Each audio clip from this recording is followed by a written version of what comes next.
Hello, welcome to my YouTube channel. My name is Winston, and today we're going to talk about ransomware. First, what is ransomware? Ransomware is a malicious software or program that infects a target system that encrypts your files or kidnaps your files or lock your files, as you may call it. And then the attacker demands for a ransom before they could give you the key to unlock your files. That's the basic explanation for ransomware.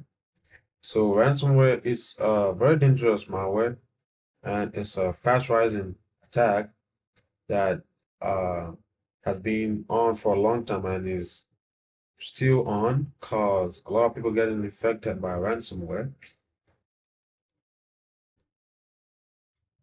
So ransomware is a fast growing threat in today's world, and we're going to talk about that today. As you can see, I have my Windows machine right here, virtual machine, and I'm going to demonstrate how hackers use ransomware to infect machines. And also, I'm going to add a little bit of knowledge to this, and I'll be using a Telegram bot to act as a C2, whereby an attacker can control ransomware from a remote location, thereby encrypting and decrypting the user's files and affecting the machine, and also stealing information from the machine remotely. So most of the time, what they do first is they infect the machine and they steal files from the machine and encrypt those files. Then they tell you that before you could get the decryption key, you have to pay them some money, and if you do not pay, then those files that were stolen will be exposed or will be leaked on the dark web. Okay, so as you can see, I have two exe right here executables written in Python, and main.exe is gonna act as a ransomware, and call, I don't know why I picked that name, but it's gonna act as the crypto, right? And as you can see on the icon, this has some kind of like a blue icon, right? And this has a white. It's cause this one opens up a console, while this doesn't open up a console. So most times when it doesn't open up a console, you have to believe or expect that it might also add itself to the startups folder. That way when it boots up, it doesn't open up a console. But I have some of my files here that we're going to try out. And when you open all these, you see that they're in plain text. They have not been encrypted yet. And we have Calvin. This is for the desktop. If I go to the file manager right here, we have the desktop, we have downloads, we have list files. They're still open, all in plain text. We have images. That's my book. Right here should open up. Yeah, so these are all not encrypted yet. If I go to videos, I have a video right here, and it's still open.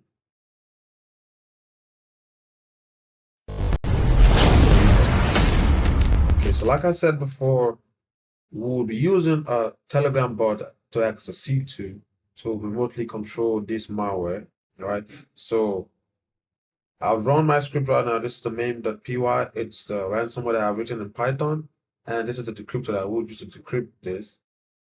And we'll check the files to see how this attackers, how they remotely steal files and encrypt people's machines. When I run main.py, I'll double click it, and you see it keeps spinning and spinning and it stops. So sometimes people might think like, oh, probably didn't work, but it is working. Sorry. Right, okay. It is working. Just you can't see it because like I said before, this open up a console, but this doesn't open up a console. So you're not gonna know if it's running. Only way you're gonna find out is if you check the task manager. And if I open up my task manager right here, if I open up my task manager, you see that it's running. And if I go to more details, you'd see it somewhere down here. See? And it opened up 4 times. And if I go to the startup folder right here, you can see it is called in the startups folder, and it is in the startup folder and it's enabled. So like I said before, you want to believe or expect that scripts like that or applications like that tend to add themselves into the startups folder so they could start up without a console, when the PC is being booted up. All right. Now that's for that. So our ransomware is running, but if you notice, the files are not encrypted yet. That's because I haven't controlled the script. The script is waiting for me to control it. And how would I do Telegram? So I'll go to my Telegram bot, my browser right here. This is my bot right here, and this name ransomware. And I'll hit start. Hold on. I'll hit start and say hello Winston. Use help to see available commands. I'll click help, and I have some commands right here. So it tells me I have list files, encrypt, screenshot, webcam, and this and that. So I don't have a webcam attached to my virtual machine, so it's not going to work. Screenshot will work if we do that. If we get a screenshot, and it's a screenshot captured, and should send us the file. Yep, there you go. So we have our screenshot right here. Took a screenshot of what I'm seeing right now. Took a screenshot of what I'm seeing right now.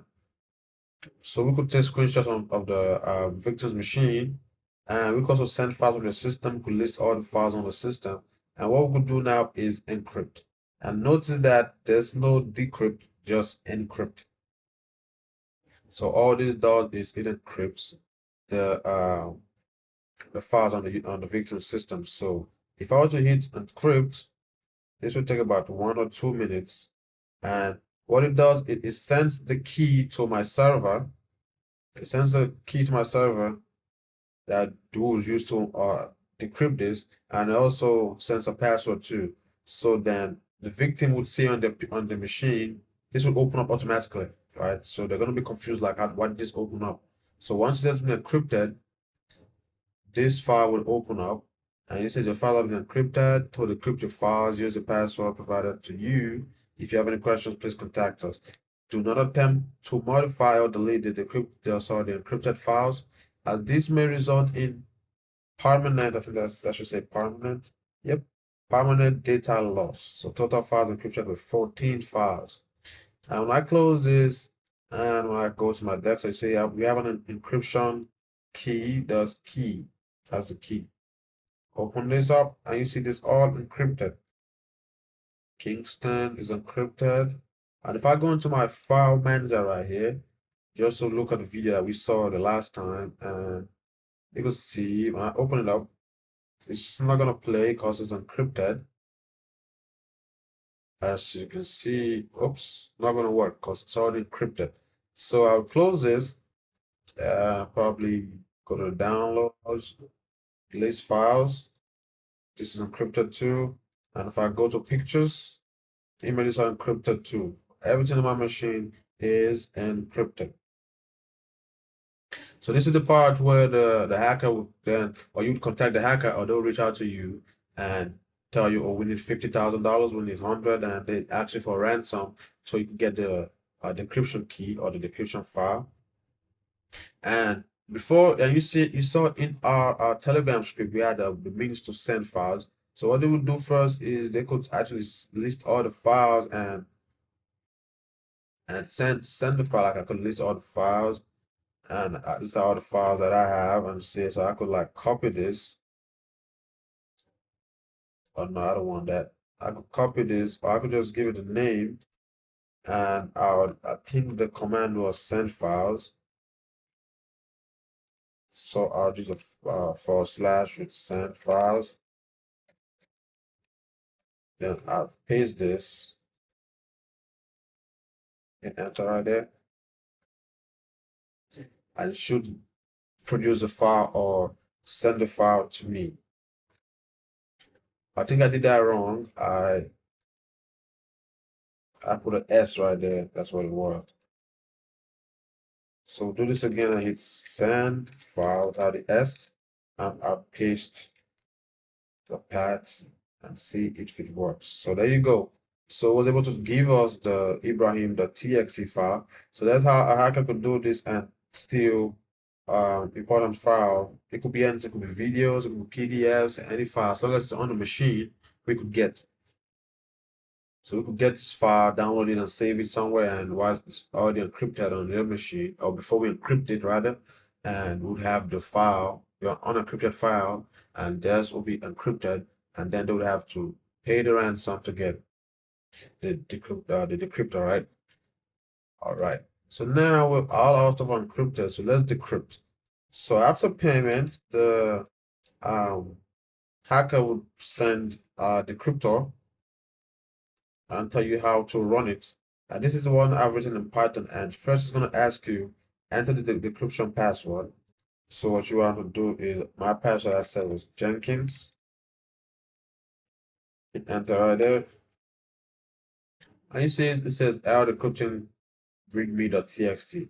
It had an error decryption this because this was never encrypted in the first place. This was the file that told us how many files were encrypted.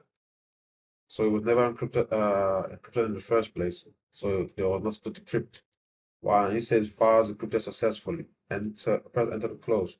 Hit enter right there, and it should close itself. And if I try to open my files again, then they should already be decrypted. And go to my folder again, try to watch my video. I see it's already decrypted. Now I could run this and it will play. This is how hackers use C2 or Telegram to control ransomware. After they've infected a machine with ransomware, they could remotely control the machine and steal files and remotely activate a ransomware on the target's machine from anywhere in the world, basically. So one way to stay safe is use a good antivirus and watch files you download. And if you receive an email where you have to download an attachment or like a file, you have to be very careful because that's how ransomware spreads. And that's all for today. Y'all stay safe. See you next time.